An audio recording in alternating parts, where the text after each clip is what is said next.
యేసు నామంలో మీకు శుభములు సమృద్ధిగా కలుగునుగాక. మధురం నీ వాక్యం అనే కార్యక్రమానికి స్వాగతం. ఈరోజు మనం దేవుని చిత్తం చేయువారు పొందు దీవెనలు అనే అంశం రెండో భాగం ధ్యానించుకుందామండి.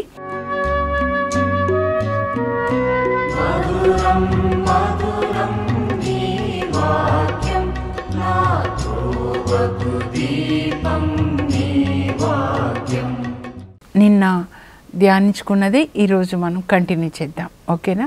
ఈరోజు పేతురు జీవితాన్ని మరొకసారి చూద్దాం. ఏంటంటే 91వ కీర్తన మీరు చదివితే 11వ వచనం అట్లా, నీకు ఎట్టి కీడు సంభవించదు, నీ ఇంటి చెంతకు ఎట్టి రోగం కూడా రాదు, ప్రభు నిన్ను తన దూతల ఆధీనంలో ఉంచుతారు.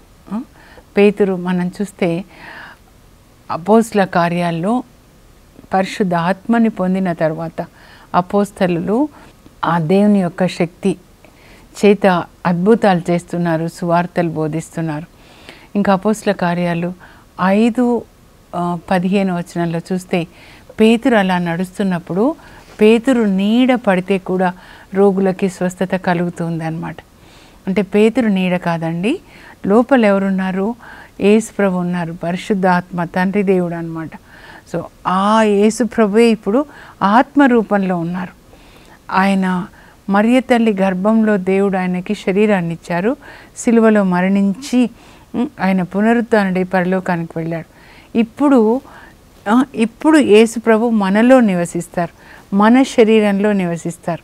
అలా అపోస్తుల శరీరంలో నివసిస్తూ అనేక అద్భుతాలు చేస్తున్నారు. పేతురు నీడ అంటే యేసు ప్రభు నీడే అన్నమాట. అందుకే యేసు ప్రభు అంటారు కడరా భోజన సమయంలో, ఆ మెసేజ్ మీరు బాగా చదవాలండి. కడరా భోజన సమయంలో యేసు ప్రభు మనకేం వాగ్దానాలు చేశారు. 14 యోహాన్ 14:12లో ప్రభు ఏమంటారంటే, నన్ను విశ్వసించువారు నేను చేయు క్రియలు అంతకంటే గొప్ప క్రియలు చేస్తారు. యేసు ప్రభు ఆయన జీవించినప్పుడు ఆయన కుష్ఠరోగిని తాకుతాడు కదండి, మత్తయి సువార్త 8లో. అప్పుడు కుష్ఠరోగి అంటాడు, ప్రభా నీకు ఇష్టమైనచో నన్ను స్వస్థపరచండి. ప్రభు అంటారు, నాకు ఇష్టమే, నీకు స్వస్థత కలుగునుగా. కానీ అతన్ని తాకగానే అతన్ని కుష్ఠపోయి అతనికి స్వస్థత.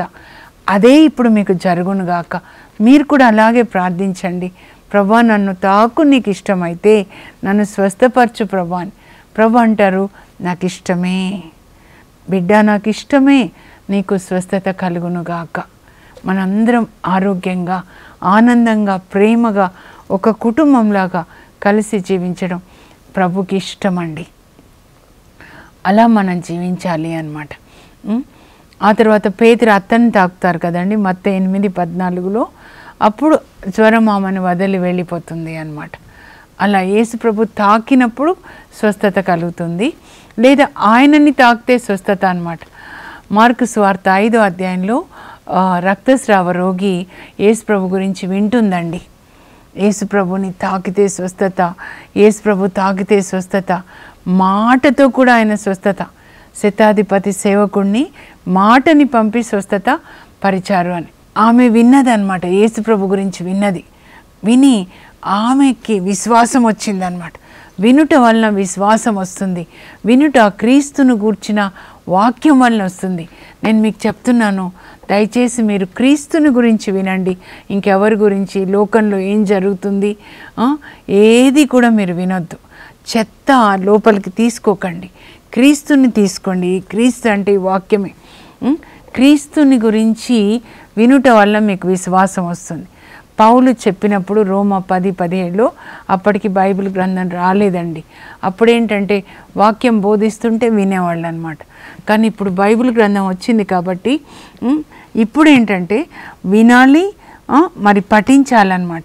అందుకే దర్శన 1:3లో ఏముంటుందంటే 1వ అధ్యాయం 3వ వచనంలో, ఈ గ్రంథంలోని ప్రవచనములను పఠించువారు ధన్యులు, దానిలో చెప్పిన ఆ వాక్యాల్ని ఆజ్ఞల్ని పాటించువారు ధన్యులు, ప్రకటించువారు ధన్యులు అన్నమాట.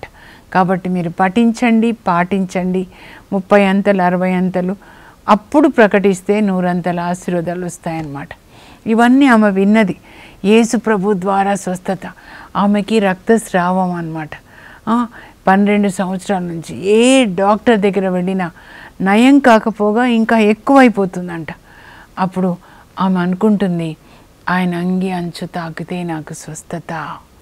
హృదయంలో విశ్వాసం వచ్చేస్తుంది. అప్పుడు వెళ్తుంది యేసుప్రభు వెనకాల వెళ్ళి యేసుప్రభు అంగి అంచు తాకుతుంది, అంతే. అప్పుడు ఆమెకి స్వస్థత. ప్రభు అంటారు, నాలో నుంచి శక్తి వెడలింది అని. యేసు ప్రభులో ఉన్న స్వస్థత శక్తి లూకా 5:17-19 ఉంటుంది. ఆమెలోనికి వెళ్ళింది అనమాట. వెంటనే 12 సంవత్సరాల నుంచి రక్తస్రావం తక్షణమే ఆగిపోయింది. చూడండి, అలాంటి విశ్వాసాన్ని దేవుడు మీకు ఇచ్చుదురుగాక. ఇవ్వాలంటే కదలకుండా కూర్చొని బైబిల్ చదవండి, 4 సువార్తలు చదవండి, ఎవరితో మాట్లాడకండి, అనవసరమైన మాటలు వినకండి, వేరేది ఏమి చెత్త చూడకండి. యేసుక్రీస్తుని మీరు తాగుతూ ఉండండి, తింటూ ఉండండి అని వస్తుంది. అంటే వాక్యం చదువుతూ ఉండాలి, ఆత్మక ఆహారం. ఆమె ఇలా తాకగానే స్వస్థత అయిందండి. అప్పుడు స్వస్థత చేసిన దేవుడు ఇప్పుడు కూడా స్వస్థత చేస్తారు. ఇప్పుడు యేసు ప్రభు మనలో ఉండాలన్నమాట. ఈ వాక్యం మనలో ఉంటే రక్తస్రావ రోగికి ఏం చేశాడు, పక్షవాత రోగికి ఏం చేశాడు, కుమారా ధైర్యం వహించు, నీ పాపములు మన్నించబడునుగా కానీ అతన్ని స్వస్థపరిచాడు. మత్తయి 9లో అనమాట. పేతురు అత్తకి ఏం చేశాడు, కుష్ఠరోగికి ఏం చేశాడు, అదే మీకు చేస్తాడు. అప్పుడు చేసిన యేసు ఇప్పుడు కూడా ఆయన ఎప్పుడు ఒకేలాగా ఉంటాడు. అప్పుడు దేవుడు ఆయనకి మరియ తల్లి గర్భంలో ఇచ్చిన శరీరంలో ఉన్నాడు, ఇప్పుడు నా శరీరంలో ఉన్నాడు. క్రీస్తు నాలో ఉన్నాడు, నాలో ఉన్న క్రీస్తు నన్ను స్వస్థపరుస్తాడు, నా ద్వారా అనేకులను స్వస్థపరుస్తాడు. నా వాక్యం నా ద్వారా ఆయన మాట్లాడుతూ ఉన్నారన్నమాట. మనల్ని అనేకులకు ఆశీర్వాదకరంగా మార్చాలని. అప్పుడు అలా జరిగింది. అయితే యేసు ప్రభు అంటారు కడరా భోజన సమయంలో శిష్యులతో, యోహాను 14:12లో, నన్ను విశ్వసించువారు నేను చేయి క్రియలు నాకంటే గొప్ప క్రియలు చేస్తారు. ఇప్పుడు అది నెరవేరుతుంది. పేతురు నడుస్తుంటే ఆయన నీడ పడిన వాళ్ళందరికీ స్వస్థత. అలాగే పౌలు యొక్క వస్త్రాలు సువార్త బోధిస్తున్నప్పుడు నేను అనుకుంటాను, ఒక చిన్న అమ్మాయి వాళ్ళ మమ్మీకి బాగాలేకపోతే పౌలు యొక్క కర్చీఫ్ అనమాట తీసుకొని వాళ్ళ మమ్మీ మీద పెట్టగానే స్వస్థత. అప్పుడు పాప మమ్మీ వస్తారు, అప్పుడు వాళ్ళ మమ్మీ సాక్ష్యం ఇస్తుంది అనమాట. పౌలు నడుముకి కట్టుకునే తాళ్ళు కానీ ఆయన యొక్క వస్త్రాలు, చేతి గుడ్డలు రోగుల మీద ఉంచితే స్వస్థత అవుతుందంట. ఎలాగండి? ఆయన లోపల ఎవరున్నారు? క్రీస్తు అనమాట. అందుకే పౌలు అంటాడు, ఇక జీవించున్నది నేను కాదు, క్రీస్తే నా యందు జీవిస్తున్నాడు. ఈ శరీరానికి ఒకే ఒక ఉద్దేశం అండి దేవునికి, ఏంటంటే ఆయన మనలో నివసించాలని. తండ్రి, కుమార, పరిశుద్ధ ఆత్మలు. యోహాను 14లోనే కడరా భోజన సమయంలో యేసు ప్రభు చెప్తారు, మీరు నన్ను ప్రేమిస్తే నా ఆజ్ఞలు పాటిస్తారు, అప్పుడు మేము వచ్చి మీతో నివసిస్తాము. మేము అంటారు యేసు ప్రభు. మేమంటే తండ్రి, కుమార, పరిశుద్ధ, త్రియేక దేవుడు అనమాట. అందుకే పెంతెకోస్తు తర్వాత త్రియేక దేవుని పండుగ చేసుకుంటాం. పండుగ రోజు చేసుకోవాలండి. నాలో 3 ఉన్నారు. అప్పుడు నేను ఎక్కడికి వెళ్ళినా, నేనే ఒక చర్చి నేను తీసుకొని వెళ్తున్నాను యేసు ప్రభుని. ఎక్కడికి వెళ్తే వాళ్ళని ప్రభు ఆశీర్వదిస్తారనమాట. పేతురు యొక్క నీడ స్వస్థత ఇస్తూ ఉంటే అక్కడ వాళ్ళకి అసూయ కలుగుతుందండి. ఇంకా ప్రధాన అర్చకులకి, ఆ యూదులు పరిసయ్యులకి, ధర్మశాస్త్ర బోధకులకి అసూయ కలిగి ఏం చేస్తారంటే వాళ్ళని జైల్లో పెట్టేస్తారనమాట. అపోస్తుల కార్యాలు 5వ అధ్యాయంలో 18 నుంచి 20 వరకు వాళ్ళు జైల్లో పెట్టేస్తే చెరసాల్లో, అప్పుడు రాత్రి దేవుడు పరలోకం నుంచి చూస్తూ ఊరుకుంటాడా? మీరేం చేస్తారో వాటిని అన్నిటినీ నేను ఎట్లా చేస్తానో చూడండి అని దూతని పంపించేసి చెరసాలు తెరిచి ఆ దూత చెప్తాడు, మీరు వెళ్ళి మళ్ళా వేకువజామునే వెళ్ళి మీరు బోధించండి యేసు ప్రభుని గురించిన సువార్త. మన కొరకు సిలువలో మరణించాడు, మనకి పాపక్షమాపణ, ఆయన పునరుత్థానుడై లేచాడు, మనకి పునరుత్థానం అని చెప్పండి. అప్పుడు వాళ్ళు మహాసభ సభ్యులందరూ సమావేశమై వీళ్ళని అపోస్తులను తీసుకొని రండి చెరసాల్లోంచి అంటే, చెరసాల తాళం వేసినట్లు వేసిందే ఉంటుంది, లోపల అపోస్తులు ఉండరు. అప్పుడు వాళ్ళు వచ్చి చెప్తారు, అయ్యా తాళం అలాగే ఉంది, కానీ లోపల వాళ్ళు లేరు అంటే అప్పుడు ఇంకొకరు వచ్చి చెప్తారనమాట, మీరు ఎవరినైతే చెరసాల్లో పెట్టారో వాళ్ళు అదో సొలొమోన్ దేవాలయం ఎదుట నిలబడి వాళ్ళు సువార్తను బోధిస్తున్నారు. అప్పుడు వాళ్ళని తీసుకొని వస్తారనమాట. ఇంకొకసారి ఎలా దేవుడు రక్షిస్తారంటే, నేను ఎందుకు చెప్తున్నా అంటే, మనము దేవుని యొక్క చిత్తంలో ఉన్నప్పుడు, దేవుని చిత్తం చేసినప్పుడు ఈ లోక అధికారులందరూ బంధించి వాళ్ళని చెరసాల్లో పెట్టినా కూడా దేవుడు వాళ్ళని కాపాడతారు. ఈ లోకంలో ఉన్న అధికారం ఎంత అండి?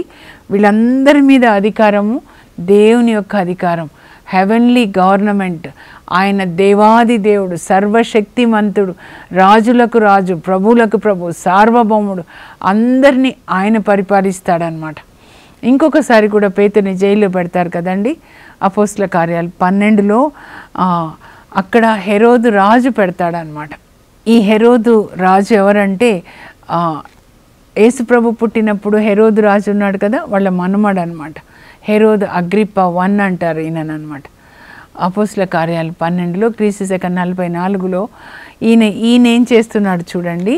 అపోస్తలను చంపడానికి సైతాను వాడుకున్న కుటుంబం అనమాట, హెరోదు కుటుంబం. హెరోదు రాజు యేసుప్రభు పుట్టినప్పుడు హెరోద్ ద గ్రేట్ అంటారు. యేసుప్రభుని చంపాలి అని పసిబిడ్డని చంపుతాడు. తర్వాత మరి హెరోదు రాజు కొడుకు హెరోదు అంతిపాసు బాప్తిస్మ యోహాన్ని తల తీయిస్తాడు. మత్తయి సువార్త 14లో మనం చూసినాం.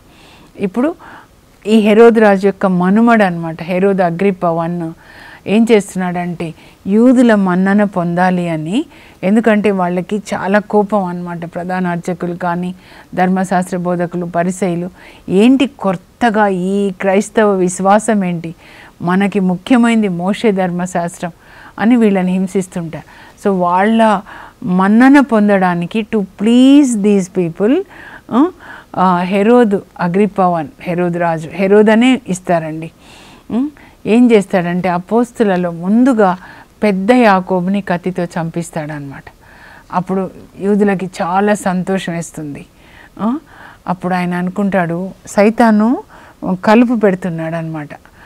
పేతురునే చంపేస్తే ఇంకా సంతోషపడతారు, ఎందుకంటే పేతురు కదా వీళ్ళందరికీ నాయకుడు అని చెప్పి పేతుర్ని బంధించి చెరసాల్లో పెడితే అపోస్తల కార్యాలు 12లో 5 మీరు చదివినట్లయితే అప్పుడు క్రీస్తు సంఘము పట్టుదలతో ప్రార్థిస్తుందంట. ఎవరి ఇంట్లో? మేడ పై గదిలో యేసుప్రభు కడరా భోజనం చేశారు కదా, అది అన్నమాట. మార్కు వాళ్ళ ఇల్లు అది. వాళ్ళ మమ్మీ పేరు మరియమ్మ, యెరూషలేం మరియమ్మ అంటారనమాట. ఈమె కనని వాళ్ళకి ఒక్క కొడుకునే కన్నది మార్కుని, కానీ అపోస్తులందరికీ తల్లిగా ఉండి దేవుని సువార్తలో తన వంతు పాత్ర తను చేసింది. అది దేవుని చిత్తం అన్నమాట.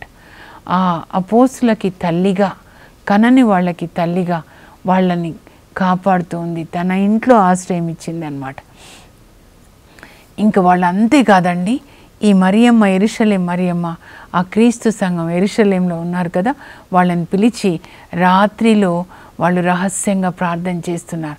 ఎందుకంటే పేతుర్ని మరుసటి రోజు మరి ప్రజల యుద్ధకు తీసుకొని వచ్చి ఆయన మీద ఫాల్స్ యాక్యుజేషన్స్ తీసుకొచ్చి చంపేయాలని అన్నమాట. అలా ప్లాన్ చేస్తున్నాడు హెరోదు. అయితే దేవుని యొక్క చిత్తం చూడండి, పరలోకంలో ఉన్నాడు కదా, ఇక్కడ క్రీస్తు సంఘం ప్రార్థిస్తూ ఉంది, ప్రభువా హెరోదు రాజు జైలు అంటే చాలా భయంకరమైనది, చాలా గేట్స్ ఉంటాయి, ఒక ద్వారం తర్వాత ఇంకొకటి, ఇంకా అక్కడి నుంచి బయటికి తీసుకొని రావడం, రాజే చంపాలనుకుంటున్నాడు. ఇంకా ఈ లోకంలో అయితే ఆయనకి పైన అధికారం లేదు, కానీ పరలోకంలో నువ్వు దూతని పంపించి పేతుర్ని కాపాడయ్యా. సంఘం ప్రార్థిస్తుంది, వీళ్ళ ప్రార్థన పరలోకానికి వెళ్ళింది, పరలోకం నుంచి దేవుడు దూతను పంపించారు పేతురు ఉన్న చెరసాల్లో. కానీ పేతురు మాత్రము చక్కగా నిద్రపోతున్నాడంట. ఎందుకు నిద్రపోతున్నాడండి? ఎందుకంటే పేతురుకి తెలుసు, యోహాను 21లో యేసు ప్రభు పేతురుకి చెప్తారు, పేతురు నువ్వు యువకుడుగా ఉన్నప్పుడు నడుం కట్టి నువ్వు ఎక్కడికి వెళ్ళాలంటే అక్కడికి వెళ్తావయ్యా, కానీ నువ్వు వృద్ధుడైనప్పుడు వేరొకరు నీ చేతులు చాస్తారు, నీకు ఇష్టం లేని చోటుకి నేను తీసుకొని వెళ్తాను. వృద్ధుడైనప్పుడు, ఇంకా కాలేదు, ఇప్పుడే కదా ఇది, అప్పుడు చేతులు చాస్తావంటే ఎలాంటి మరణం పేతురు పొందబోతున్నాడు? శిలువ మరణం. యేసుప్రభు ఆయనకు ముందే చెప్పారు, దేవుడు నన్ను కాపాడుతారు, నా దేవుడు, నా జీసస్, నా దేవుని దగ్గర ఎంతమంది దూతలు ఉన్నారు. చక్కగా దేవుని చిత్తంలో ఉన్న వాళ్ళు చెరసాల్లో కూడా నిద్రపోతారండి. ఎందుకంటే అంత నమ్మకం అన్నమాట, దేవుని మీద అంత నమ్మకం. ఆయన అధికారాన్ని గుర్తించడమే విశ్వాసం. Recognising the authority of heavenly father is faith అన్నమాట. నా దేవుడు గొప్ప దేవుడు, వీళ్ళేంటి అని నిద్రపోతుంటే అప్పుడు దేవుడు దూతను పంపిస్తారు. లే లే పేతురు అంటే అప్పుడు లేస్తాడనమాట. నీ పై వస్త్రాన్ని వేసుకుంటాడు. తర్వాత నీ చెప్పులు తొడుక్కుంటాడనమాట. లే నా వెనకాల రా అని దూత ఇలా వెళ్తుంటే దూత వెనకాల పేతురు. ఎన్ని గేట్స్ ఉంటాయండి. ఆ దూత నడుస్తుంటే గేట్లు వాటంతటవే తెరుచుకుంటున్నాయి. మీకు కూడా ఏ ఆటంకాలు ఉన్నాయో, ఎవరిని చెరసాల్లో బంధించాడో, త్రాగుడు, అనారోగ్యం, అప్పు బాధలు, సమాధానం లేకుండా ఒక్కొక్క చెరసాల లేదా ఒక్కొక్క సమాధి, ఆ చెరసాలలోనికి దేవుడు దూతల్ని పంపించి మీ పిల్లలకి విడుదలని కలగజేయను. గేట్లు సైతాను ఏ గేట్లు పెట్టాడో అవి తెరవబడును గాక, దేవదూతని దేవుడు పంపించును గాక. ఇలా మనం బైబిల్ వింటున్నప్పుడు అది చదువుకొని మనకు అన్వయించుకోవాలన్నమాట. గేట్లు అన్నీ తెరుచుకుంటున్నాయండి వాటంతటవే. చూడండి దేవుని యొక్క శక్తి. దూత ఏం తెరవట్లేదు. అప్పుడు దూత అన్ని గేట్లు దాటి రోడ్డు మీదకి వచ్చేస్తారనమాట. ఆ తర్వాత అప్పుడు దూత వెళ్ళిపోతాడు. ఇంకా దేవుడు చెప్పిన పని చేసి వెళ్ళిపోతాడనమాట. అప్పుడు ఆ దూత వెళ్ళిపోయిన తర్వాత ఇట్లా కళ్ళు నలుపుకుంటాడు. అంటే ఇప్పటి వరకు ఆయన అనుకుంటున్నాడు ఇదంతా కలలో ఒక దర్శనం చూస్తున్నాను. ఎందుకంటే ఎక్కువ దర్శనాలు చూస్తాడు కదా దేవుడు. ఆయనతో దర్శనాల్లో మాట్లాడుతుంటారనమాట. పేతురుతో దర్శనం అనుకుంటాడు. అప్పుడు ఇట్లా కొట్టుకొని చూసుకుని ఉంటాడు. ఇది నిద్ర కాదు, నేను లేచే ఉన్నానని. అప్పుడు గబాగబా యెరూషలేంలో వీళ్ళ ఇంటికే మేడ పైగది, ఎక్కడైతే వాళ్ళు ప్రార్థన చేస్తున్నారో, మరియమ్మ మార్కు వాళ్ళ తల్లి, బర్నబా వాళ్ళ అక్క అనమాట, వాడు క్రీస్తు సంఘం తలుపు కొడతాడు. ఇంకా అందరూ అలా చూసి ఉండొచ్చు అనమాట. తలుపు తీయగానే అంటే ఎట్లా వాళ్ళు ప్రార్థన చేశారు విడిపించమని, దేవుడు ప్రార్థనకి జవాబుగా విడిపిస్తే నమ్మలేకపోతున్నారు. అప్పుడు జకర్యా కూడా అంతే. లూకా సువార్తలో పిల్లలు ఇవ్వండి అని ప్రార్థన చేశాడు. అయ్యా నీ భార్య గర్భం ధరించి కుమారుని కంటదంటే ఎలా జరుగుతుంది? దేవుడు అద్భుతం చేస్తా అంటే ఎలా? పాపం అప్పుడైతే మూగవాడవై ఉంటావు నువ్వు అంటారు జరిగే వరకు. కానీ ఇప్పుడు అట్లా అనకుండా పేతురు అంటాడు, దేవుడు దూతను పంపించి నన్ను విడిపించారు. అమ్మా యాకోబుకి చెప్పమ్మా నేను ఇలా వెళ్తున్నా. ఆ రోజు కూడా దేవుడు పని ఇస్తారు కదా పేతురుకి. పేతురు నువ్వు ఇక్కడ వెళ్ళి సువార్త బోధించు. సో నేను అక్కడికి వెళ్తున్నానమ్మా, దేవుడు నాకు ఇచ్చిన పని చేయడానికి, నాకు విడుదల కలిగింది, నేను క్షేమంగా ఉన్నానని యాకోబుకి చెప్పు. ఎందుకంటే చిన్న యాకోబు అన్నమాట. పెద్ద యాకోబుని చంపేశారు. ఇప్పుడు ఉండేవారు చిన్న యాకోబు. వాళ్ళ మమ్మీ పేరే మరియమ్మ అనమాట. మనం ధ్యానించుకున్నాం కదా. వేరొక మరియ తల్లి వాళ్ళ కజిన్ అనమాట. ఆయన పెద్ద ఆయన కాబట్టి పేతురు పెద్దవాడైనా బిషప్ గారు చిన్న యాకోబు కనుక ఆయనకి చెప్పు అని. అంటే అధికారానికి ఎంత లోబడి ఉంటున్నాడు పేతురు. అంటే ఎంత విధేయత అండి. దేవుడు ఎవరికైనా పని అప్పగిస్తే విధేయించే వాళ్ళకి పని అప్పగిస్తారనమాట. చూడండి దూతను పంపించి కాపాడతారు. ఇంకా పౌలు గురించి కూడా ఒకటి చెప్పాలండి. నాకు చాలా చాలా ఇష్టం. పౌలు ఎంత సువార్త బోధిస్తుంటే ఆయనని ఇట్లా ఈడ్చుకొని వెళ్ళి లిస్త్రాలో, మీరు చూస్తే అపోస్తల కార్యాలు 14లో తిమోతి వాళ్ళ ఊరు అనమాట, అది బోధిస్తున్నప్పుడు ఎంత అసూయ అనమాట. ఆయనని ఈడ్చుకొని ఊరి బయటికి తీసుకెళ్ళి లిస్త్రాలో ఆయన చచ్చేటట్లు కొడతారండి. చచ్చిపోయాడని వెళ్ళిపోయి ఉంటారు. కానీ నేను అనుకుంటా ఆ టైంలో ఆయన పరలోకానికి వెళ్తే దేవుడు ఆయనని మళ్ళీ బోధించి అంత మళ్ళీ ప్రాణాలు వెనక్కి వస్తాయన్నమాట. అప్పుడు ఆ ఊరిలో తిమోతి ఉన్నాడు కదా, అప్పుడు ఒక 14-15 సంవత్సరాలు ఉండొచ్చు. వాళ్ళ అమ్మ యూనికే, వాళ్ళ అమ్మమ్మ లోయి ఈయనని తీసుకెళ్ళి పౌల్ని వాళ్ళు సేవ చేస్తారు. తిమోతి అంత సేవ చేస్తాడనమాట. కొడితే ఎన్ని గాయాలండి. నేను అనుకుంటా బట్టని వేడి నీళ్ళలో ముంచి అట్లా వేడి కాపు పట్టి తర్వాత తినిపించి ఒక కుమారుడు తండ్రికి సేవ చేసినట్లుగా చేశాడంట తిమోతి అంటే పౌలుకి చాలా ఇష్టం. నా ప్రియ కుమారుడా, క్రీస్తు యేసు యొక్క మంచి సేవకుని వలె పనిచేయి. ఆయనని గొడ్డలతో నరికే ముందు తిమోతి తొందరగా నా దగ్గరికి రావా, వచ్చేటప్పుడు నా చర్మపత్ర గ్రంథాలను తీసుకొని, నా అంగిని తీసుకొని రావా, మార్కుని తీసుకొని రావా అని రాస్తాడు. కానీ ఆ తిమోతి చాలా దూరంలో ఉంటాడు, ఎఫెస్లో. మరి ఈయన రోమ్లో చెరసాల్లో ఉంటాడు. 67లో క్రీస్తు శకం గొడ్డలతో నరికే వరకు ఎదురు చూస్తాడు, కానీ రాడనమాట. రాలేకపోతాడు. రావాలంటే చాలా దూరం ప్రయాణం చేయాలి, ఓడలో నడవాలి. అలా ఒక లూకా మాత్రమే ఉంటాడండి.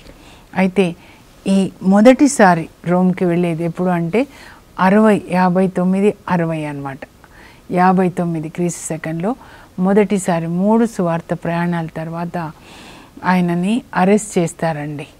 అన్యాయమైన నేరాలు మోపి అరెస్ట్ చేస్తారు. పౌల్ని యేసుప్రభు మీద నేరాలు మోపినట్లే. అప్పుడు పౌలు అంటాడు, నేను రోమ్లో చక్రవర్తికి నివేదించుకుంటాను, నేను వీళ్ళు చెప్పిన నేరాలు ఏమీ నేను చేయలేదు అని. అప్పుడు ఆయనని రోమ్కి పంపిస్తారనమాట. ఓడలో వెళ్తుంటే 14 రోజులండి, చీకటి, నక్షత్రాలు కనపడవు, తుఫాన్ అనమాట.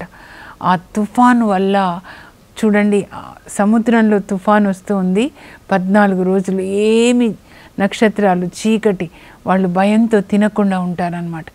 అప్పుడు దేవుడు దూతను పంపిస్తారు. పంపించి పౌలుతో మాట్లాడతారనమాట.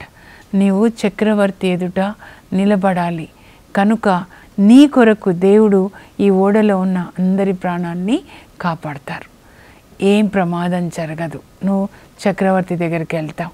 వాళ్ళు అనుకుంటారు ప్రాణాల మీద ఆశ వదిలేస్తారు, బరువు తగ్గించడానికి గోధుమలు వాళ్ళ దగ్గర ఉన్నవన్నీ సముద్రంలో వేస్తారు. కానీ దేవుడు తన దూతను పంపిస్తారు. ఆ సముద్రంలో, ఆ తుఫాన్లో, ఆ చీకటిలో 14 రోజులు అసలు చుక్కలు, సూర్యుడు, చంద్రుడు ఏది కనబడదు, అంత చీకటి మయం అన్నమాట. అలా ఇప్పుడు కూడా అవుతుంది అని చెప్తున్నారు. ఆ టైంలో దేవుడు పరలోకం నుంచి దూతని పంపించి పౌలుతో మాట్లాడతారనమాట. దేవుని చిత్తంలో మనం ఉన్నప్పుడండి, మనం సింహాల బోన్లో ఉన్నా, అగ్నిగుండంలో ఉన్నా, లేకపోతే ఇంకా ఎక్కడ ఉన్నా చూడండి, ఇప్పుడు సముద్రంలో చెరసాల్లో ఉన్నా దేవుడు తన దూతల్ని పంపించి కాపాడతారనమాట. అప్పుడు ఏమి ప్రమాదం కాదు, నువ్వు చక్రవర్తి దగ్గర నిలబడతావు, రోమ్కి వెళ్తావు, మీకేం ప్రమాదం కాదు. అప్పుడు పౌలు వాళ్ళకి చెప్తాడనమాట. అపోస్తుల కార్యాలు 27-24 నుంచి అండి. దేవదూత చెప్పిన తర్వాత, ఇదిగో నేను ఎవరినైతే సేవిస్తున్నానో, ఎవరిని నమ్ముకున్నానో ఆ దేవుడు, నా దేవుడు రాత్రి తన దూతను పంపించి నాతో ఇలాగని చెప్పారు, నీవు చక్రవర్తి ఎదుట నిలబడాలి కనుక నీ కోసం వీళ్ళందరినీ కాపాడుతా అన్నారు. దేవుడు చెప్పారు కనుక దయచేసి మీరు భుజించండి. 14 రోజుల నుంచి ఏం తినకుండా ఉన్నారండి, 276 మంది అన్నమాట. అప్పుడు పౌలు వాళ్ళకి ధైర్యం చెప్పినప్పుడు వాళ్ళు భుజిస్తారనమాట. తర్వాత షిప్ రెక్ అవుతుంది, కానీ అందరూ సురక్షితంగా మాల్టా దీవికి చేరుకుంటారు. అక్కడ 3 నెలలు ఉండి తర్వాత రోమ్కి వెళ్ళి అక్కడ 2 సంవత్సరాల అద్దె ఇంట్లో పౌలు ఆయనను చూడవచ్చిన వాళ్ళందరికీ సువార్త బోధిస్తాడు. ముఖ్యంగా చక్రవర్తి పిల్లలకి కూడా అన్నమాట. అంత క్రూరుడుగా ఉంటాడు చక్రవర్తి, వాళ్ళ పిల్లలకి కూడా సువార్త బోధిస్తాడు. ఫిలిప్పీల లేఖలో ఉంటుందన్నమాట. మనము దేవుని చిత్తంలో ఉంటే హెవెన్ అంతా కిందికి వచ్చి మన కొరకు పనిచేస్తుందండి. అది నేను చెప్పాలనుకుంటున్నాను. దేవుని చిత్తం ఏంటంటే మనం పరిశుద్ధంగా ఉండాలి, దేవుని వాక్యం చదువుకొని దాన్ని పాటించాలి. అందరూ కొంతమంది నన్ను అడుగుతారనమాట, అక్క ఎలా దేవుని చిత్తం తెలుసుకోవాలి? దేవుని చిత్తం ముందు ఎలా తెలుసుకోవాలంటే బైబిల్ చదవాలి, 10 ఆజ్ఞలు చదవండి, వాటిని పాటించండి. నిర్గమకాండ 20లో, తర్వాత మత్తయి సువార్త 5, 6, 7 అధ్యాయాలు, అష్టభాగ్యాలు, తర్వాత 5, 6, 7లో ఏది రాయబడి ఉందో, ఏది యేసుప్రభు చెప్పారో దాన్ని మీరు పాటించండి. 4 సువార్తల్లో యేసుప్రభు చెప్పింది, లూకా 6లో 27 నుంచి 38 వరకు చదవండి. బ్రీఫ్గా ఇన్ ఏ నట్షెల్ గాస్పెల్ అన్నమాట. ప్రతిరోజు వాక్యాన్ని చదివి దాన్ని మీరు పాటిస్తూ ఉండండి. మెల్లమెల్లగా పరిశుద్ధ ఆత్మదేవుడు వాక్యాన్ని ఇక్కడ రాస్తారు, దాన్ని పాటించే శక్తిని ఇస్తారు. మీరు ఇలా బుక్లో రాస్తుంటే పరిశుద్ధాత్మ ఇక్కడ రాస్తాడనమాట. అంటే దేవుని చిత్తం చేసినప్పుడు ఏం జరుగుతుందంటే సంతోషం వస్తుందండి, చాలా నెమ్మది ఉంటుందన్నమాట, ఆనందం ఉంటుంది దేవుని చిత్తం చేసినప్పుడు. మరియ తల్లి చూడండి, గాబ్రియల్ దూత వచ్చి చెప్తారు, లూకా సువార్త 1:28 నుంచి 37 వరకు చెప్తారు. అమ్మ, నువ్వు గర్భం ధరించి కుమారుని కంటావు, పరిశుద్ధాత్మని పైకి వేయించేసి వస్తారు, దేవునికి అసాధ్యమైంది ఏది లేదంటే మరియ తల్లి అంటారు. లూకా 1:38. ఈ ప్రార్థన ప్రతిరోజు మనం చేసుకోవాలి. నేను ప్రభు దాసురాలను, నీ చిత్తం చొప్పున నాకు జరుగునుగాక.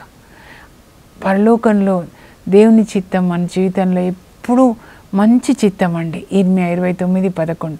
బిడ్డ, నేను నీకు బంగారు భవిష్యత్తు నిర్ణయించాను, నేను నీ క్షేమంనే కానీ వినాశనంను కోరను.